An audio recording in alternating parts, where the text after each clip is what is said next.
You're watching Leafs Morning Take with host Nick Alberga and former NHLer Jay Rosehill. The show starts now. Was that the biggest goal of Mitch Marner's career? That is the debate here on the Thursday edition of Leafs Morning Take presented by Bet365. It is Nick Alberga and Carter Hutton with you. What's going on, Huts? Oh, I'm doing well, buddy. That was a big goal, a big game. It was exciting, start to finish. And are we done with the All-Star game forever now? Is that how this works? Because that was a lot of fun. I loved it. I was actually lying in bed with my wife watching the overtime, and both of our hands were sweating. And I have no skin in the game. I loved it. It was awesome to see it, and great to see Crosby doing what Crosby does. Oh, my goodness, man. A throwback night for Sidney Crosby. Did you expect anything else considering what he's been through in the last week alone? 3 apples in that game. Sets up the OT winner for Mitch Marner. Open an account with Bet365 today and bet on a huge range of markets, whatever the moment. It's never ordinary at Bet365. Use code NATION, all in uppercase today. That's NATION, N-A-T-I-O-N. By the way, our Super Chat charity partner this season, as you all know, is Sick Kids. Want to make sure that your question or comment gets on the show. Hit us up with a Super Chat. Proceeds from our Super Chat will go to Sick Kids, ranked the #1 research-intensive children's hospital in Canada and 3rd in the world. But I won't lie, it was an eerie feeling watching a game with a lot of people I troll on a daily basis, fan bases around the NHL, but coming all together as one to be Canadian was pretty damn cool. And I didn't even remember that feeling. It's been so long, aside from the World Juniors, of course.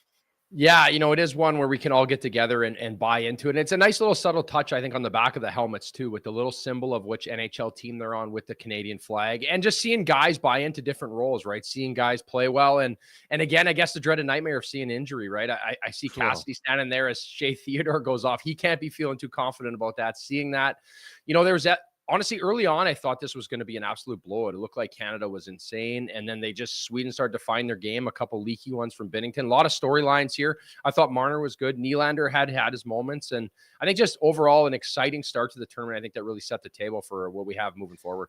The Marner thing is fascinating to me. I thought he was pedestrian all night.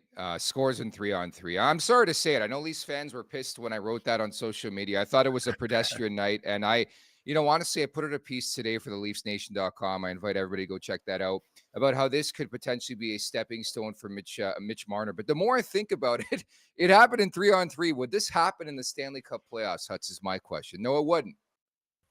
Yeah, that's a good point, right? Especially 5-on-5. It's a different game. I thought he made a couple good plays down low. I think he was trying to feed McDavid too. Again, this is a play where you're playing with Reinhart, you're playing with McDavid. He's trying to give him the puck. He made a cute little play along the goal line on the left side of Gustafsson where McDavid had a great chance. And I think it was Raquel came across and hit McDavid pretty hard, generated by, Marner making a play. But, puck's on his stick late in the game. He makes a great shot. That's a confident move and a great play by Crosby, right, to back up the D. And that's Erik Karlsson defense at its finest right there, letting him walk right into the ladies' tees and rip it. And a great shot. And I guess you can say the standpoint, how does this adjust to 5-on-5 in the Stanley Cup playoffs? But that was a great game, I think, overall. And I think just nice to see it building here for Canada in the Four Nations Cup and the NHL overall. Yeah, and that building was buzzing in Montreal, but it had a weird reminder of a goal I think he scored in OT against Edmonton earlier this season where he drifted down the wing like that. And, if there's one thing I learned from that game, shoot the puck, Mitch Marner. You're so right. Just trying to be so lovey-dovey all night with Connor McDavid, and I get it, but that line was just a bit off. But obviously, we're all just going to remember the ending of that game. Lots to cover on today's show, a full recap. We got 1996 World Cup of Hockey M.V.P. Mike Richter on the show in about 25 minutes. You should be pumped about that, eh, Huts?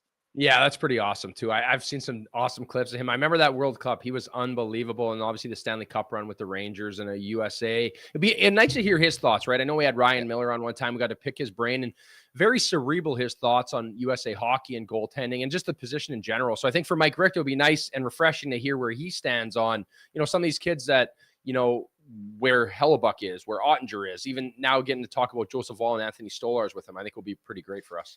KPG makes a good point in the chat. Richter got cheered. AM34 got booed. That's right. Every Leaf got the loudest boo on the night, aside from, of course, Mitch Marner, weirdly enough, who scores the winner. But again, we talked about Mike Richter coming up. We're going to get to the first guest on today's show coming up on Saturday. I'll be there. Zach Phillips will be there, who's in the chat right now. Presented by Fountain Tire, the Leafs Nation will be hosting a watch party at Greta Bar on King Street West. As Canada and the United States, this is going to be a damn good hockey game. Get together at the Four Nations. We got ticket giveaways. signed memorabilia trivia and t-shirt tosses happening all night long. Join Zach and I, the 19+ event taking place again at Greta Bar. Entry is free with a reservation. Doors open at 6. Puck drop is slated for 8 p.m. Please don't annoy me. Grab your ticket, your free ticket now at nationgear.ca. As we bring in from Daily Faceoff, who's down in Belle Province. It's snowy here, Matt. I'm sure it's snowy there as well. It's Matt Larkin from Daily Faceoff. What's going on, buddy? Hey, boys. You can probably hear from my voice. I am hoarse because it was so loud in the Bell Center last night. You couldn't even hear the person beside you. It was absolutely rocking. And I know that Toronto's supposed to be the hockey mecca, but I'm sorry to say it is not. It is Montreal. And what a night it was. What was that atmosphere like? It was just electric, and I think it was poetic, right? Mario steps out, the best player ever to come out of this province, and you couldn't hear anything. And he went into the dressing room before the game, talked to the players, and it just felt so fitting. I said to Sidney Crosby last night, Mario was 36 in Salt Lake City, 02, Sid's 37. It's sort of a full circle moment, the elder statesman passing of the torch, if you will. And it just felt like it was all scripted last night. That's the best way I could describe it. Yeah, for me, go ahead. Go ahead. No, for me, I guess it was the feel of, Mario and Sid standing there together to start was so cool, right? Especially a guy that Mario took Sid under his wing. He lived in his house. He was there. There was so much that went into it. For him, what do you take away from that moment? I think just getting to see the fan base engage in the Four Nations and the legends and just that starting moment. I think it was very poetic, the start of the Four Nations, just kind of setting the table for what we're going to see here moving forward. I think absolutely. And I really like what the NHL did, bringing in some past heroes of best on best. So Mike Richter, like you mentioned, who broke Canadians' hearts in 96. And to me, it kind of was a way to celebrate the return of best on best. We heard that from the players all week long, how excited they were. It's been so long. They've been clamoring for it since 2016 or 2014, if you're a best on best purist. And it felt like everyone there was kind of ringing in this return. And I think you knew right off the hop that, okay, we're taking this seriously. It wasn't the most physical game, unless you're Joel Eriksson X, so shout out to him. But guys were blocking shots. That's what I really noticed. Anthony Cirelli had a big block, and it was clear from the start they were actually really playing serious hockey. Drew Doughty said after the game it was the fastest hockey he's ever seen. It was hard to even process, he said, just from a brain processing standpoint, the speed of the play. So I think it was really exciting, and I think that was the vibe before the game started. It's here, and it's real, and it's serious. It's no all-star game, and I think the players backed it up with how they played. Was that the biggest goal of Mitch Marner's career, Matt? I think you could make a case. And, I know you guys were talking about 3-on-3. I agree. It's sort of pond hockey, and he's always been a specialist in that regard. I'm sure that's why they started him out there. Notice that he was out there from the very beginning at overtime. But if you factor in the pressure, the world stage, every eye is on this game. And I think that's been a thing for Mitch Marner. It's the space between his ears. We know that his playoff record, some people try to sugarcoat it and say he hasn't been that bad.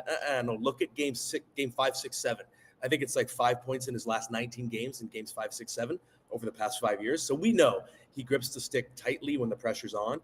And that was a high pressure moment. Canada had blown a lead. So to me, just seeing Mitch Marner step up, actually choose to shoot the puck, make a perfectly placed shot, that is progress and represents him coming up big when it matters. Yeah, for me, I guess I love the goal. I love the moment. And I think about the defensive play he makes. He's in a 2-on-1. He's the guy back. You can see his edge work. He forces him to make a tough pass. And there's a little subtle play he makes where he runs a little bit of interference to get Sidney Crosby the puck. And then the play goes from there. And for me, I guess this could be like a stepping stone for him. This moment, being on the big stage, having that black cloud in Toronto around him about his playoff success. Do you think this is something he can use for leverage to move forward with the Toronto Maple Leafs and, have some more playoff success in those big moments? I think absolutely, Carter, because for me with Marner, it's never about the talent. It's never about the skill. He's a multi-time first-team All-Star. He's a Selke Trophy finalist. I think he doesn't get enough credit for how many little things he does. John Cooper said it last night. How many guys can be out there on the penalty kill and on the power play? So it's the ability. It's never in question. But for him, it's just a matter of finding little moments that he can remind himself of, especially being out there with his idol. As he said after the game, he dreamed of being with Sidney Crosby. He wore 87 as a kid, and now he's getting a goal on the box score assisted by Sidney Crosby. So the fact that he didn't kind of waver and the hands didn't shake in a moment when literally his childhood idol is on the ice, passing him the puck in overtime, I think that's something to build off in terms of his confidence. Absolutely. Yeah, and definitely. I mean, it's weird to say because it was the first game of the tournament, but that was a massive goal. Like they lose that game in OT, and I think Canada's in trouble to even move on to the final, which is weird to say again because it was the first one. Willie Nylander, of course, is his Leafs morning take, so we're going to cover every basis with the Maple Leafs, including Austin Matthews against Finland coming up on Thursday night. But what did you think of Nylander's night? Because ultimately, watching that game, it reminded me a lot of the playoffs, some of these guys in the Leafs, namely, of course, Marner and Nylander for that matter. Yeah, for me, Willie did not stand out that much. He took a penalty 56 seconds into the game that resulted in a power play goal. And I think he is Sweden's most dangerous forward. We know he had 37 points in 21 games at the World Championship going into last night. So he's Mr. International. And I kept waiting to see him get behind the defense like he always does. He gets so many breakaways in Toronto. And for me, he was not the one who stood out. I think Sweden's forwards overall were pretty disappointing, aside from Eriksson Ek, who was a tone setter. They got back in the game because of their defense. They have the best defense in the tournament now with Quinn Hughes out, and they were putting shots on Binnington from the point. I feel like they adjusted coming out of the first period when they were totally flat, and they just started throwing things on net, using that mobile D, those big mobile guys, and I think that's how they got back in the game, but it wasn't really because of the forwards, and I think Willie has to be better. Yeah, it looked like in overtime he had a chance for a break there with that questionable change. I know on the broadcast, Simpson was all over it, but I thought McDavid was right with him, right? And I think Nylander, takes advantage of those situations and he reads the play well. And I agree with your assessment. I think they started putting pucks in the net. Binnington was leaky. He doesn't have the size. And just circling back to the Leafs in this tournament, right? We're going to get to see Austin Matthews tonight. We got to see Mitch Marner, William Nylander, the big three. Now, what do you take from this tournament? Like, say they lay an egg. Say Matthews doesn't do anything. He puts up zeros. They lose out. Do you think that affects his year? Or on vice versa, if they do have successful tournaments, is that something that they can springboard into the season? Yeah, it's funny for me, and it's a qualitative thing. I feel like it's more important for Marner. I think Matthews has had his moments in the playoffs more than Marner, right? He had a big goal against Boston. It was in game 2. He sort of was the hero last year, right? And then, of course, he was hurt. But I think Marner needs it more. I think Marner is someone just being a Toronto boy. He feels the pressure in a different way. I think Matthews lets it roll off his back a little more. So if Matthews has a bad tournament, he's going to keep a poker face. He's not going to show that it affects him. I think with Matthews, it's more about can he show that he looks healthy, right? Because that's been the question all year. He's clearly fighting through something still. We can always tell just based on how often he's uncorking that patented waggle wrist shot. And if I'm a Leafs fan, what I want to see is not necessarily Matthews dominating. I just want to see him looking healthy and know that he's hitting his stride going into the stretch run. What is your expectation, lastly, for the second game here, the Four Nations face-off as the Americans square off with Finland? It's interesting, because Finland obviously is so depleted. And I almost wonder if it could work in their favor because when you have guys like Nicholas Matinpalo, they actually have something to play for in this tournament aside from just the stakes of winning it because they want to prove that they can be a bigger part of their NHL teams when you have guys that are fringe NHLers. So I think they're going to give a pretty spirited effort. At the same time, if I'm the Americans, I'm watching Canada win that game and I'm kind of like, okay, we got to respond. So I think the Americans are going to come out pretty hard. It's going to be interesting to see what kind of reception they get from the Montreal faithful tonight. We saw the boos Matthews got, but I think in this case, they're going to feed off it. So I think they're going to come out pretty hard tonight. I thought that was interesting just to wrap. The PA announcer before the anthems pretty much telling the fans not to boo the anthems. So, yeah, that's going to be my curiosity coming up tonight as the States takes to the ice against Finland. Matt, great job. Enjoy the rest of your time there in Montreal. Thanks, boys. Enjoy it tonight. Thank you. That is Matt Larkin of Daily Faceoff breaking down Canada's 4-3 OT win. And it's Mitch Marner scoring the OT winner. What a drop pass by Sidney Crosby. I couldn't get over that. He couldn't play the final 2 games for the Pittsburgh Penguins leading into the break, but just a vintage performance. We often talk about, at least I do, every time the Leafs score a big goal, it seems to be William Nylander. It seems like every Canadian goal, the DNA of Sidney Crosby is attached to that goal. It happened again last night, Huts. Yeah, instantly into the game, right, on the power play. Like, what a play. And if you watch the play, Echo makes a pretty good play to slide on that to try to block it. And there's in between his skate and the shin pad, there's a little hole where the puck just slides through perfectly.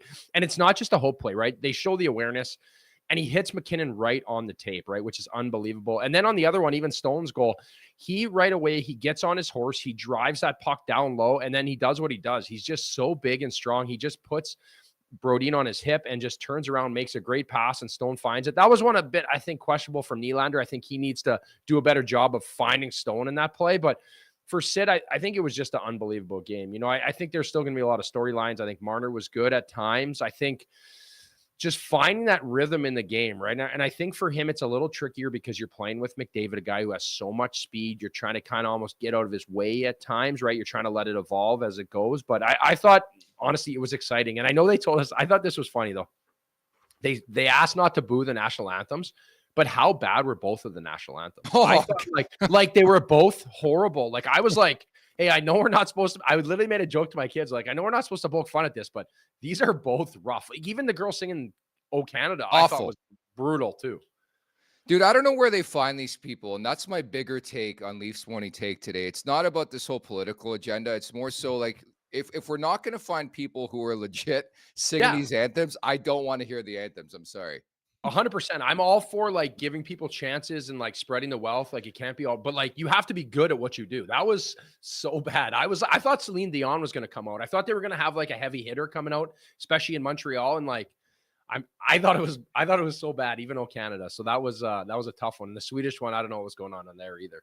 Nobody must want to sing the anthems is the conclusion I draw. Stephen Ellis of Daily Faceoff in the chat right now. I want to hear Alberga sing the anthem. Honestly, I probably could do a better job than some of these people. The Canadian, the "O Canada" was just, it was, I don't know what, there was a lot of moving parts to that anthem, I'll say. Man. Well, but that's not your job though, right? Like, if your job is to sing the anthem, then get someone who's good at singing the anthem, right? I get it. Like, I'm not trying to say like I could do it better by any means, right? But I also feel like if you're going to get somebody, I think they could have did a better job, but.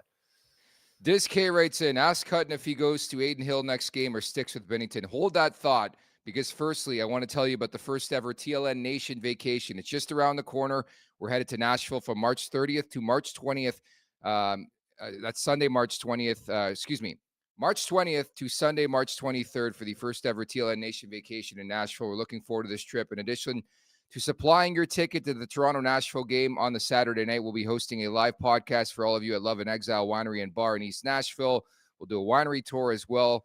We're offering two packages, one with flights, $24.50 plus tax, one without, $12.99 plus tax. Hotel rooms are double occupancy. For more information on how to book, head on over to nationgear.ca or check out the link in our show bio. That's nationgear.ca. Life's too short for ordinary vacations.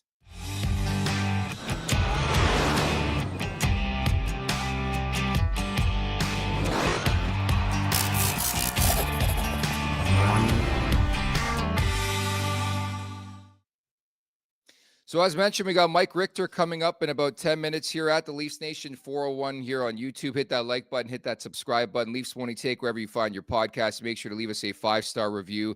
And don't forget to visit the LeafsNation.com. Canada 4, Sweden 3 in OT. Mitch Marner, the OT winner. But that is a really polarizing question, again, featuring from the chat.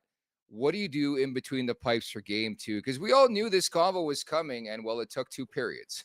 Yeah, so I guess my takeaway was like John Cooper's comments about him being the guy. And like, I don't know if that's just a false illusion of trying to create confidence, making sure that he doesn't feel the pressure. And I think Binnington did enough last night. Like, he made a few big saves in overtime. I also believe that the game doesn't get to overtime if he makes a couple saves, right? So that's kind of my takeaway from his performance, right? I think at times he has the mental capacity to be in the moment and play well. And I think he does a great job of like doing that. He's shown that he kind of has that ice water in his veins, and, you know, a couple huge saves in overtime. But circling back to that, I look at the first goal and I look at the second goal, and I don't believe those go in on Adin Hill. And I think what happened here for me, and even a lot of saves he made from the point, and I think Matt Larkin did a great job of bringing that up. Sweden almost simplified their game. They just started getting pucks to the net.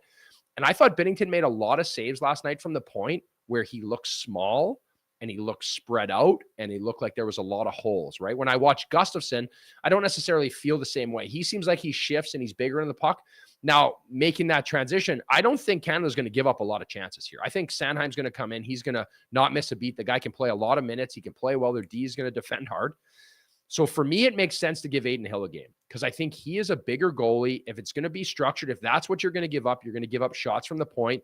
He's a bigger guy. He blocks better. Nothing's going to go through him, which are going to be killers. And yes, when it went to 3-on-3 overtime, he was able to make big saves, and that's what he can do. But I think at times his athleticism hurt Binnington last night. I think it left him open. And at times, even there was one they kept highlighting at the end of the period where he fell on his ass and he was like in the snow angel. Like, that wasn't a good save. That was like, oh shit, I don't know where this puck is. I'm going to fall down. Where I think Adin Hill brings a better fit because of what Canada gives up, truthfully, in my opinion, because they're not going to give up a lot. And I know there's always what their stats were, what they had done in the NHL up to this point. It literally throw that out the window because you're playing in front of with an all-star team in front of you, right? So the chances they give up are going to be different. So I wouldn't be surprised if we see Adin Hill in this Team USA game. Yeah, I mean, that's your department. I don't know which way I would go. I just thought all in all, it was a really fascinating game, like similar to what I'm going to do at Greta Bar coming up on Saturday night for the Canada-US watch party. Guns a-blazing in the first period for Team Canada. You get a peeper. I have PTSD watching the Maple Leafs power play. It's like, 10 seconds in, boom, boom, boom, the 3 generational players all together. I mean, Crosby, like, it makes no sense. And then McKinnon puts it away, and it's all Canada. Braden Point over to Brad Marchand. And it's like 2-0, just like that. And it's like they're going to run them out of the building. Like, that's the feel. And I think you give Sweden a lot of credit for weathering that storm, but I don't think it's being talked about enough, the loss of Shea Theodore in this game, where I thought in the second half of the game, Canada's blue line looked really, really tired. I mean, not to mention a couple guys long in the tooth, namely Drew Doughty, who has missed the majority of this season. And so I wonder, I mean, they desperately need a guy like Travis Sanheim to get into that lineup and step the hell up here. Yeah, Nick, I totally agree with you. I feel like as I've listened and watched the analyzation post game and what's going on, like, how did Sweden, like, it was the injury to the defenseman. I think you go down to 5D, it messes up the pairings, it does well. Yeah. But I was really impressed by Colton Parayko. I thought he did a great job of getting up ice and forcing the puck and using his feet for a guy playing in a pretty big moment. For him, I thought he was very good. Guys were steady, but going down to 5D really messes up the situation. And what I didn't like on the one play was their fourth line, that face-off where they ended up icing the puck. He made an icing play, Parayko, but they need to find a way, Cirelli and them, they need to find a way to win that draw and get that puck out. And that's, if that's your role is going to be, you need to find a way to play within it, right? So that was a costly one, I think, especially giving up a chance like that where it was a backdoor tap-in for Sweden.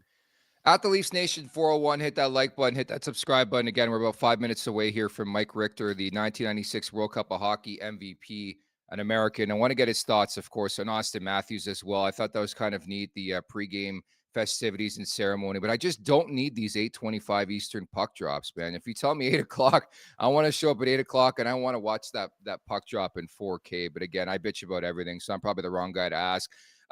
What else stood out for you in that game? Like, I thought, to your point, they're really not going to deviate here. Like, I think what I gather is everybody involved thinks the tournament's too short, so the lines are going to stay together. The starting goalies, for the most part, barring a blowout or something like that, or an injury, are going to stay, as expected. But what did you make of the line configurations for Canada? I didn't mind it. I thought it was pretty good, right? I think it's more the minutes that are dispersed. I thought later on in the game when they started going back to the big lines over and over again, I thought it was really good. And for me, I guess probably outside of, obviously what Crosby did, I thought Nathan McKinnon in overtime was unbelievable. Like, he's at the end of a shift there where it felt like every time McKinnon got the puck on his stick, it was like the game was going to end. Like, he walked through, and we're not talking about just walking through like the 5th and 6th pairing on a NHL team. Like, he was coming at guys so hot, making those stick skilled plays. He's so impressive to watch. And I think that was, for me, the fun of this game is like seeing all these guys and how talented they are and how good they are. For me, I think the other takeaway is how good Braden Point is, right? He's a sneaky player. Yeah. He does so many good things out there. And he might not be the fastest, I guess, when you look on that scale of it, but he's always working, right? His legs are always moving. It's pretty impressive. So I thought it was fun overall. And I agree with what Matt Larkin said. I thought Pettersson was pretty good from Vancouver for Sweden last night. I thought he had his moments in the game where he looked like he was rejuvenated. But their D-core, I thought, was really good. And I thought Carlson was well, even in overtime where he had that chance where he hauled it all the way down and went right down to the ladies' tees and had a pretty good chance. So I think overall it was pretty exciting. I don't think we'll see a lot of changes. I think maybe a little bit of tweaks with minutes more than anything, because I think you're trying to build that chemistry. And Seth Jarvis is another guy I really noticed. I know he took some heat for making the team, but like, the guy is, I think, 23, but he plays like he's 28, 29. And I think the theme I gathered is a lot of these guys are really dependable. And they're not like of the unpredictable nature. You don't know what you're going to get on a shift by shift basis. And I think this team is really good defensively. Like, for as much as we think they can score, I think finding these guys, this group of guys specifically, and working into a system, I think is a big key to this whole puzzle. And ultimately, again, I think it comes down to goaltending. If they can get adequate enough goaltending similar, in my opinion, to what Vegas got a couple of years ago from, ironically enough, Aiden Hill. I think Canada wins this tournament. And this is me not as a Canadian. This is me saying Nathan MacKinnon and Connor McDavid, among others, are on this roster. Like, those are the two best players, in my opinion, in the world right now, and they're both Canadian. And I think they both have the ability to win hockey games by themselves, plain and simple. Yeah, they do. They do, without a doubt. You're totally right. And I think just having those dogs in this fight makes a difference. The fact for me, Binnington, I think last night sometimes we always used to talk about this when I played. It's not sometimes how many you make, it's like when you make them. And he made saves at the right time that were key. And I think Gustafsson made an unbelievable blocker save on Taves. That was an incredible save. Yeah. And I truthfully felt at that point, like, that might be the one that's the difference maker, right? But I thought Binnington stayed with it. And I think that circles back to the whole talk about Binnington and the goalie situation. Just his capacity to just be in the moment and deal with this, right? There's a lot of pressure. When it goes, you're 3-1 in the third period, and all of a sudden it's 3-3, and now it's like, man, this is gut check time. I was nervous watching, right? It's different when you don't have control, but I thought he was great. I thought at times Canada looked sluggish or just couldn't find it. But then in the same talk, they're playing against the best players in the world from Sweden, right? It's not like these are a bunch of slouches, right? They're gonna press, they're gonna do that. My biggest takeaway, I think, when it comes down to the goalie standpoint is Hellebuck, or you talk about some of the guys they're gonna face. Can Hellebuck steal the tournament from Canada, right? Because he is a guy that can play very well. Now, he's got a lot of demon. We talk about Marner, we talk about not getting it done on the big scale. Hellebuck's been dog shit in the playoffs, right? Like, he's had a little bit of a run, but the last 2 years he hasn't been great, right? I think he had an .870 save percentage last year against Colorado. He was giving up over 5 goals against the game. So this is a big, coming out party for Hellebuck too. I think there's a lot of challenges that he's going to face. So I love the storylines going into this. And again, I know this event always, we talked about the forced Four Nations. I love it so far. And I really enjoyed last night. I think it was you calling it the Forced Nations. Was it not? I think I heard it somewhere though. Honestly, Nick, I usually steal most of my content from other people. So I probably heard it somewhere. I couldn't help but chuckle watching the game last night, and fucking Jay Rosehill, right away. And I'll say this to Rosie tomorrow. He's like, I heard this is amazing. I'm like, dude, you've been slagging on this tournament for 6 months. It shows up. And I'm right there with you. I was indifferent. I was like, whatever. I wanted to see best on best. And that's been my sell point from the beginning. I just want to see these guys play together. We got to go of things with Makar, McKinnon, and McDavid in OT. I thought that was special. But just to see these guys playing with the same jersey is really, really cool. But that was my takeaway, is how many people have been bitching about this tournament for months. They show up, start watching the game. They're like, yeah, this is pretty sick. But I knew right away, that was my fear, and my only fear is that it would be almost like a no-hit hockey where it's everybody's, looking out for each other. But the moment I saw Nathan MacKinnon complete a body check on Jonas Brodin on the first shift, I'm like, it's go time. And that's why, again, I love Canada. The dogs on this team, dude. Nathan MacKinnon will go through a wall for you. And I think he had 4 hits in the first period. I love that guy. Yeah, you have to, right? Yeah, that's what BX talks about in the break there, right? Just feeling his energy. And I kind of caught both, because you see some things on TNT where Bissonnette's barking at Nathan MacKinnon during an interview. And he's literally he's just staring. He's like, is this guy serious, man? I'm about to run through a goddamn wall. And it's fun to see. And I think having guys like that, having leaders where they're going to drag everyone into it, it's pretty impressive to see. And there's obviously a lot to shake out here. And it's really going to be interesting this Saturday night matchup, right? Especially when you talk about the Tkachuk brothers and Kreider and Trocheck, these guys that can get down in the mud and play that sort of game. So I think it's going to be interesting. And the other side of it is we talk about these guys, Marshall, there's so many players on Canada. These guys know how to defend themselves. They know these are all the best players. They've been dealing with shit their whole career, right? And you talk about being in different roles. These guys have been in different roles their whole life. It's not like they just became the best player and just play on the power play and just play the easy minutes. These guys have been playing every single situation their whole life. And this is a huge chance for them to show what they can do. And these guys all have grit. I know some have perimeter, even the Dahlin and McDavid little incident last night. Every single guy is going to get down in the mud when it comes to that Saturday night game, in my opinion.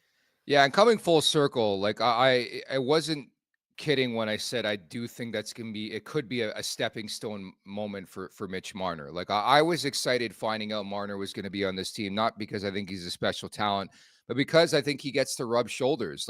This is why I chose Canada to win this tournament. It wasn't me being Canadian, but the amount of Stanley Cups, the amount of veteran leadership the games played, like the important games played. I think that factors in, man. When on a daily basis, you're rubbing elbows with Sidney Crosby and those sorts, and Brad Marchand and guys like that who have been at the pinnacle and been there before. I don't think it should be understated, like the importance to that of like a Mitch Marner, who again, there's a lot of guys in the same boat who have struggled to get their game to that next level in the Stanley Cup playoffs. And we'll see over time what that OT winner does to Mitch Marner. But I expect a big one again coming up. I mean, you get a garden seat with Connor McDavid. You're not going to hold that guy down very long. Of course, he gets a power play point in that game. But I expect big things against the States for the Marner line. Yeah, I like McDavid had a few rushes, had a few plays. I thought Reinhart had a few chances. He actually had a really great blocker shot that Gustafsson made it look really easy, and he can get it off in a hurry. The thing for me with Marner and this situation, right? And you talk about stepping stone, right? Something that I can kind of reflect on in my career is a little bit different. Obviously, Marner's always been a star, but like when I got a chance to like be in the NHL and be around guys, and all of a sudden you start to realize how good you are. Then you start to really like have more comparables. And I think for him on a grander scale, obviously, right? This is a guy that's a superstar.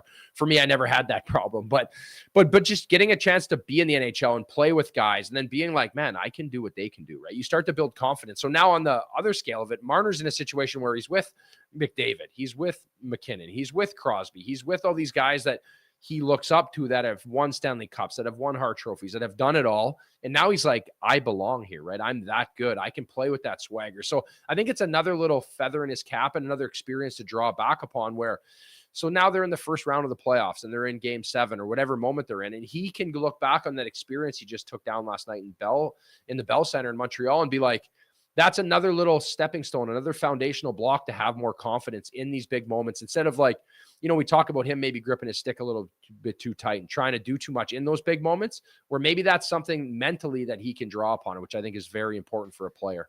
Again, expected to be joined here by Mike Richter in mere moments, but I couldn't help but chuckle at the video of Mitch Marner. And it looked like he was bitching out Connor McDavid, but this happens a lot on benches. I think they were just having a heated conversation going back and forth. Let's not forget, a lot of these guys have barely played with each other. So chemistry is going to be a conversation we have throughout the tournament. But it just reminded me a lot of that clip from the Amazon series in the playoffs. Like, stop fucking crying, bro. And it was Nylander, and we still don't know who it was directed at. But I just thought of that ultimately. You see the video on your screen right now. Yeah. And again, like you're bringing in a bunch of stars, right? There's going to be a little bit of like pushback at times, but it's all for the right reasons, right? This is healthy. This is how you get better. And I feel like anytime you put a bunch of competitive people on the ice together or in any situation, there's going to be, a little bit of, steel sharpens steel kind of thing, right? This is something that's important for these guys. And I think in that moment, you don't have a lot of time to find where your game needs to be. And I think that's what they're trying to do there. At the Leafs Nation 401, hit that like button, hit that subscribe button. So the one thing I really like doing on this show, having Hutz as an occasional co-host, is getting you together with other former goalies. And I've done that again today. 1996 World Cup of Hockey MVP, 94 Stanley Cup champion with the New York Rangers. It's my buddy, it's my pal, Mike Richter. What's going on, buddy? How are you? Good. Can you guys hear me okay? We got you, Mike. This is all. I thought that was so cool last night. Take us behind the scenes of how all that came together. Yeah, look, the NHL's, I think, doing a really good job. I love the fact that they put this format together in the middle of the season. It's a risky thing. I think for guys who have injury during the long year, it might be a nice respite. But for everybody else, you want to keep playing. And you have an all-star break, and this takes the place of it. And I think what they're trying to do is thread that needle, say, hey, I want something novel, but I also want something meaningful. And when they changed the format to 3-on-3 in the all-star, it really was refreshing. But man, this is an international game and people have their pride. And, I'm in Montreal right now. In fact, I'm snowed in here at my hotel. They're getting a bit of a storm. And, the amount of interest in this when you walk into that arena was overwhelming. And it'll be the case in Boston as well. A lot of Swedes there to cheer on their team last night. This is what the NHL is, an international game. And the amount of talent around the world makes this tournament particularly intense.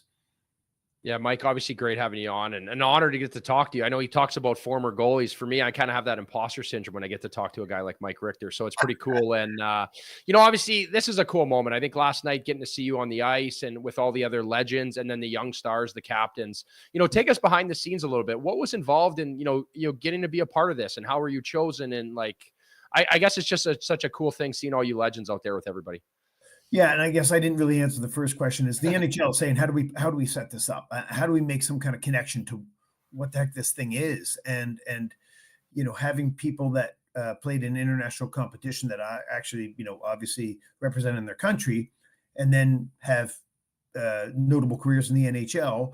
It's amazing. And you quickly walk down the hallways of the Bell Center and you become, you have your own imposter syndrome. There's 24 Stanley Cups or whatever it is there. You got Mario Lemieux, who, this is royalty in our game. And it was an honor to be there, clearly. And I was, fortunate enough to play on a couple national teams, junior national teams, and the World Cup in '96, which was last played here in Montreal, which was an awesome time.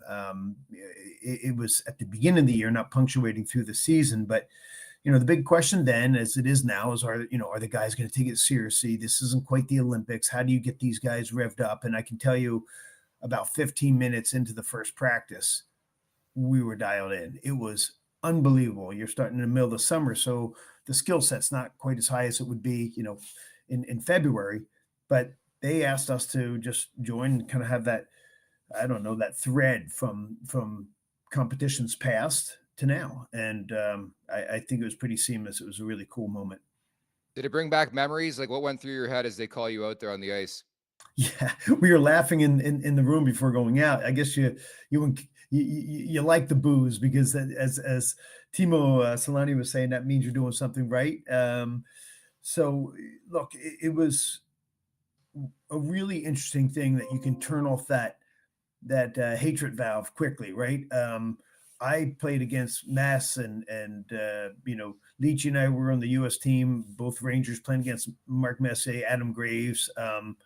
You quickly turn and say, all right, my job is to make sure that they don't win, and we do. And it's surprising how intense that can get very quickly. And then you turn it off because they're your teammates, and you embrace them when you come back to play wearing the same shirt with, in this case, the Rangers. But that's going on all over the league right now.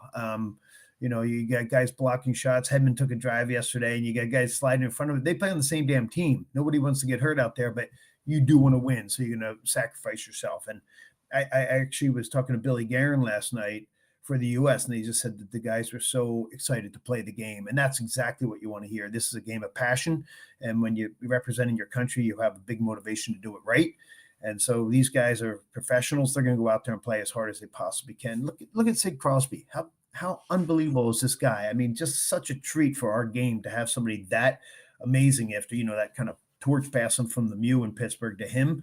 And he's out there, whatever the heck age he is, doing what he does on the ice and taking every moment of this particularly seriously. It's a good lesson for everyone. Just a vintage performance for Sidney Crosby. 3 apples in that game. Not to mention, again, he missed the last 2 games before the Four Nations break due to injury. Just comes back, doesn't skip a beat, plays with his pals. It's so Crosby. You got a chance to talk to Austin Matthews last night?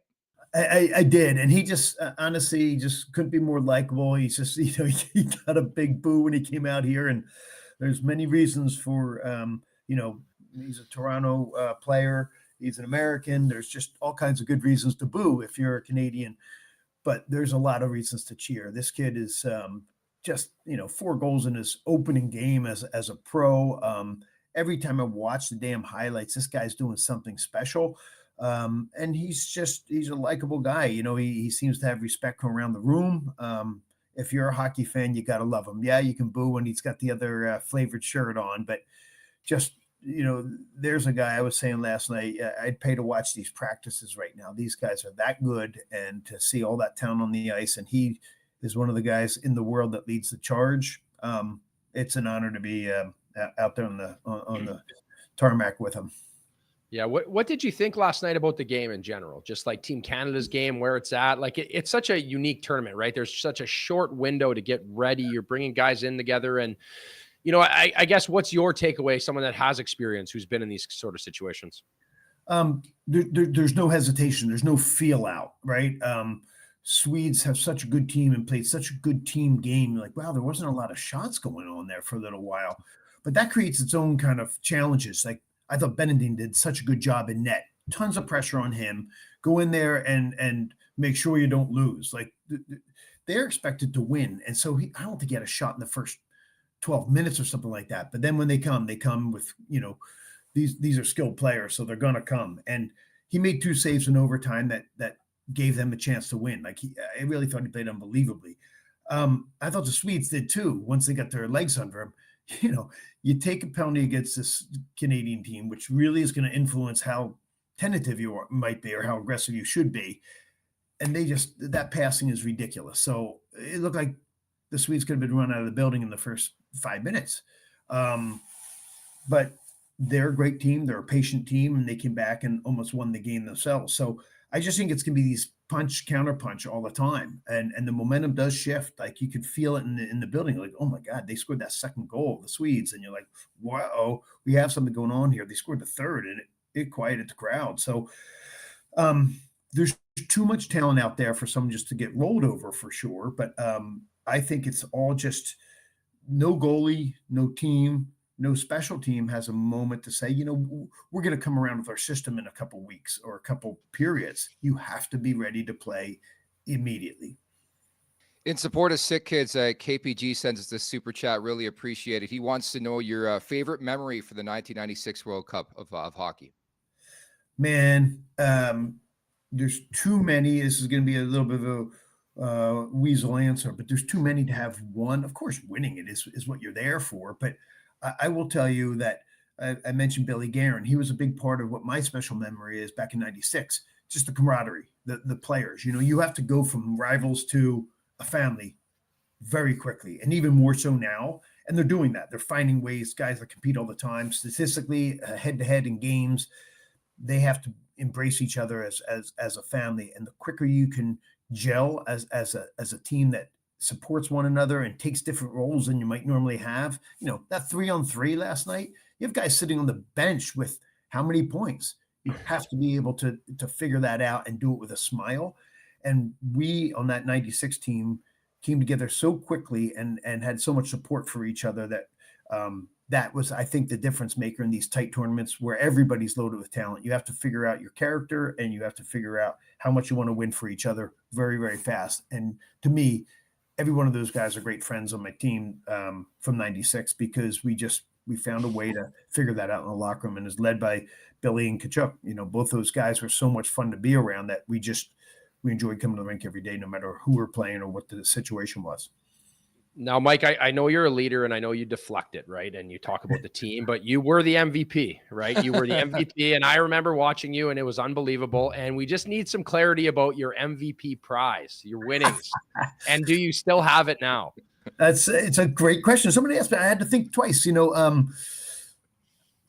Oddly, they were giving out a Harley Davidson motorcycle. And it was amazing. Like, the tournament happens fast, and obviously you ask anybody, all they care about is playing well and winning. And we did that. And so then you get this Harley, and, we went out and had a few, drinks and a party afterwards, and you kind of don't think about it. But then at some point it's like, hey, are you going to pick this thing up?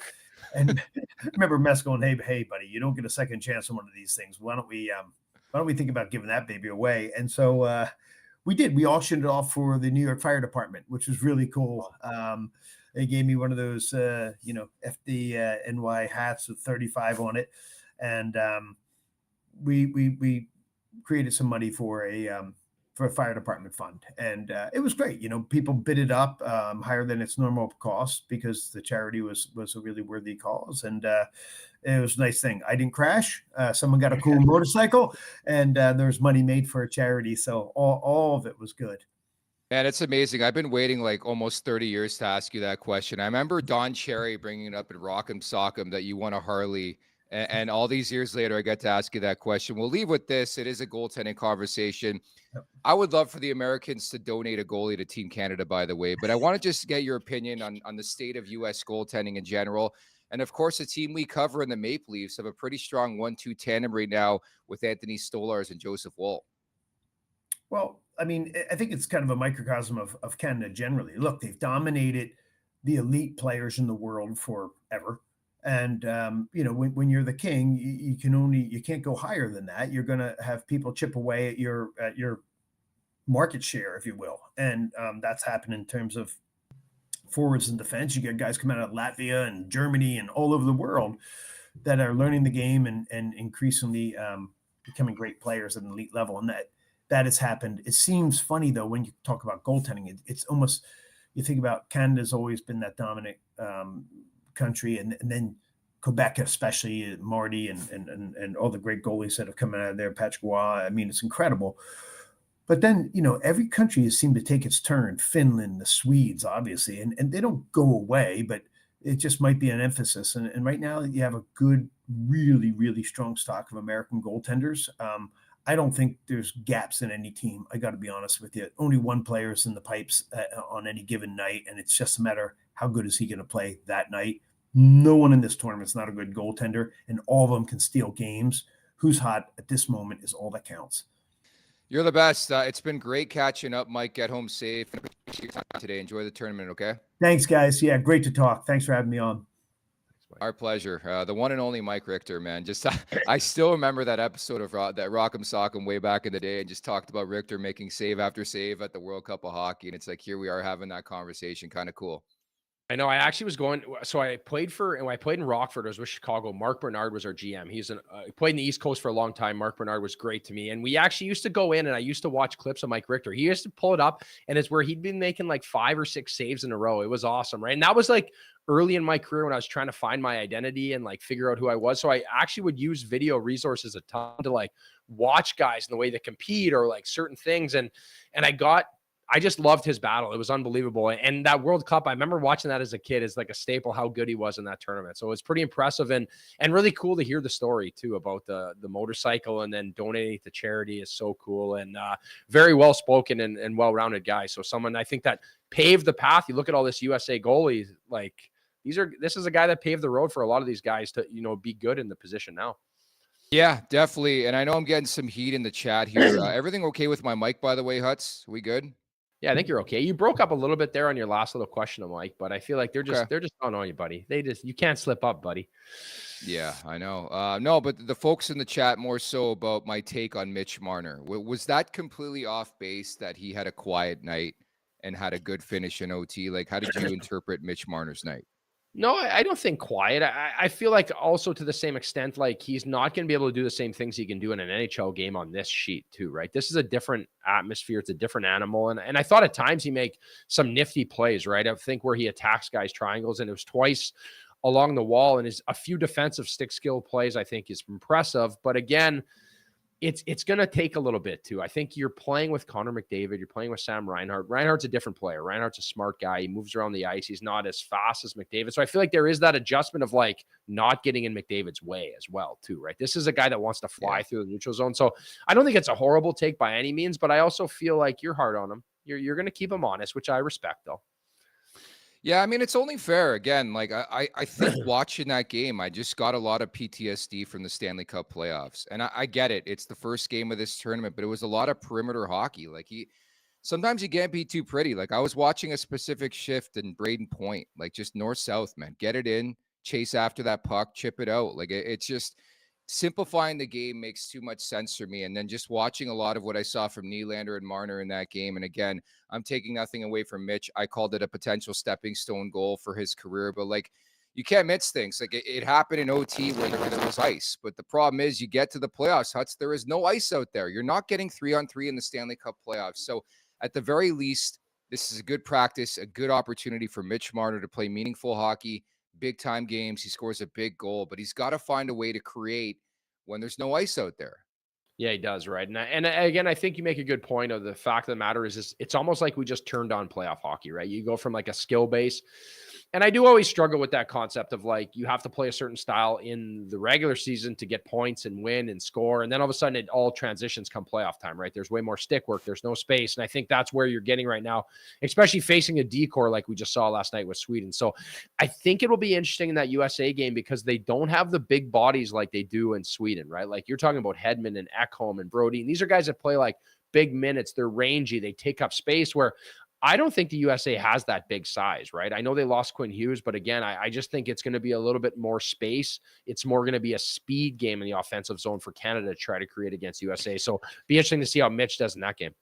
Yep, it's time for the last call, brought to you by Bet365. Open an account with Bet365 today and bet on a huge range of markets, whatever the moment. It's never ordinary at Bet365. Use code NATION, all in uppercase today. That's NATION, N-A-T-I-O-N. I'm keeping it simple. I had the over last night, over 5.5. It hit. I'm going to play the under.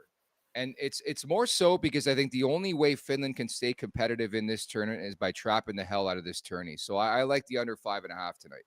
Yeah, I think that's a great call, right? I think Finland have always been a team internationally to get to their game right away, a little more cohesive. They all like buy in instantly to the game, right? Where it's like you talk about Canada, USA, it feels like a potential to be a track meet where I think Finland is going to defend well. And again, I just think it's got to be USA in regulation. I do not see how they lose this game, especially with Miro Heiskanen out on the back end. I think that is a huge hole. I think there's guys in this lineup that are questionable. You know, they're not the best NHLers by any means, but they're still NHLers. I just think they start to lose depth when you compare roster to roster here. And again, offensively, I don't think they're going to get enough to really bother Hellebuck. Yeah, 6-hole writes in. My wife likes the under. KPG, Finland going to lose 5-1 tonight. Sir Bob Laws, Marner was good in the third for me. RG Nylander was horrible, LOL. So a bunch of different takes there for you, Huts. Yeah, everyone has it. I honestly, I spoke about it earlier. I think Marno makes a pretty savvy play defending that 2-on-1 in overtime. He forces him to make an errant pass. And then if you watch it again, he sets a little pick to give Crosby the puck instead of trying to run through the guy. I think it's a smart play. And he does do those things. Sometimes it leaves you wanting more because he is a perimeter guy, but we'll see what happens. That was a big goal. Either way, he's feeling good today. Massive goal for Mitch Marner, and Team Canada wins the game. And, I wasn't kidding. They lose that game in OT. I think they're in big time trouble, especially the way Sweden played in the second half of that game, right? So to get that extra point is pivotal. But, man, I am so fired up for this Finland-U.S. game, and most specifically Canada and the U.S. on Saturday night is going to be something special. I know. I have a few buddies flying down there for it, actually, to Montreal from here. And I'm like, part of me is like, my little guy actually this morning, because it was up a little late. We watched the highlights this morning and he was loving it. And he just goes to me, he's like, can we go to this? Can we like fly there? And I'm like, that's where my son's at now. So I was like, man, I need to go to that. Cause I remember I went to the World Juniors in 1999. I believe I was 13 years old. That was the year they lost in overtime. Luongo was the goalie. And my old man to this day says that's why I made the NHL. He's like, I went there and I was like a kid in a candy store. I fell in love with the game. And then from there, it's obviously snowballed into what it became. All about the kids, but pretty damn cool. I love the fact that this tournament is here, but I love the fact that these guys give a rip. And now I give a rip as a media member, and kids give a shit, and everybody involved. Like it's come full circle. But again, you can realize really, really quick in that game that these guys are playing for keeps. And I thought early on that was the difference. It's like Sweden was going through the motions and Canada was like, no, we're here to play. But I thought there was a massive lag for Canada, a sag and play in the second period. So very curious to see how they come out. And in terms of line deployment and stuff like that, we'll see in the coming days. But that's the big story too. Really didn't touch on it. But Shea Theodore out for the tournament. And all I could think about was LTIR and the Vegas Golden Knights and who the fuck they're going to pick up now, man. It's the same shit every year. I know, it's tough. It looked like a broken wrist, right? It did look bad, right? Especially it's like jammed, like the way he jams it up in the board. They didn't have a great angle till after. Like they kept showing it from the left side, but it wasn't his left, it was his right. And I when they showed Cassidy and Cooper on the bench, all I could think in Cassidy's head, he's probably like, oh my God, like I'm going to lose this guy right now for the rest of the season. And Pietrangelo has an ailing. I don't know if Pietrangelo just wanted to bail on it or what happened. But again, you don't want to lose a defenseman like Shea Theodore for Canada, especially for the Vegas Golden Knights. I love the video on the bench. Coop goes over, I think it was to Tocchet, and he's like, he didn't even realize that Theodore left the ice. Like, who was at the left? And Tocchet didn't know either because they're so busy coaching. But I think that's cool too, man, to see all these blockbuster coaches together on the bench. Like these are the best players on the planet. And again, as a Canadian, it was so damn cool. I'd been waiting so long to see McDavid and Crosby and McKinnon snapping it around. We got that one power play. It took 10 seconds. So really, really cool. Huts, great stuff today, buddy. Enjoy the rest of the tourney if we don't speak, but awesome stuff. Yeah, thanks, Nick. Always appreciate you having me on. And it's a different story today. Break it down the Leafs and Canada. It's nice. It's a little refreshing for us too. Well, I thought it was perfect that Marner scores the winner, because then we could just emphasize the Leafs role. Like, what does it mean for the Leafs? Well, there's your answer. Mitch Marner scored the winner. So he's the big story from this game. Should mention coming up on tomorrow's show, Chris Pronger is going to drop by, and we're going to talk about the World Cup of Hockey with Chris Pronger, who was there for the Olympic run in Vancouver. And yeah, we'll probably get his thoughts on the Maple Leafs. I'm sure Prongs have a couple things to say. So he's coming up. Thank you once again to our two guests today. I know it's a busy time in Montreal, a lot of moving parts, snowstorm, this and that. Mike Richter dropped in by. We'll put that up on YouTube. Same for Matt Larkin, a daily Faceoff now at Canada's practice. So awesome stuff all around. Great of you in the chat as well at the Leafs Nation 401. Hit that like button, hit that subscribe button. Thank you to producer Andy as well. For Carter Hutton, I'm Nick Alberga. Jay Rosehill back in the mix on Friday. Take care. Make sure to check out more of our content right here on the Leafs Nation YouTube page. We got long-form interviews, we got clips, we got epic rants by Jay Rosehill. We simply have it all. And don't forget, you can find out much more at theleafsnation.com. Thanks so much for watching.